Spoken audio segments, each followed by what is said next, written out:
তো প্রথমে জানাই সালাম প্রিয় নোয়াপাড়াবাসী, আরো একবার বলতে চাই আমি তোমাদেরকে ভালোবাসি।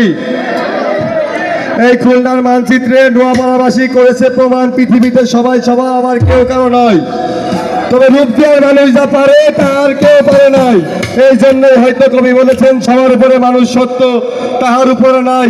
সব সম্পর্কের বাইরে এই বাসুদেয়ার জনতা সবাই আমার ভাই ভাই। অভয়নগরের ভৈরব তীরে শূন্য হাতেই দিয়েছি পারি, যতজনকে আঁকড়ে ধরেছি একজনও যায়নি আমাকে ছাড়ি। তাই তো বলি চাকরিটা আমি পেয়ে গেছি বেলা সত্যি, আমাকে আটকানোর ক্ষমতা নেই কারো। তোমাকেও বেলা ভুলতে চলেছি, তুমি নির্ভয়ে অন্য কারো সংসার করতে পারো। কবিতার মনে প্রশ্ন জেগেছে, আমাকে সবাই পায় না। প্রেমবাগবাসীর ভালোবাসা পেয়ে তোমার মতো কবিতা আমার আর চাই না।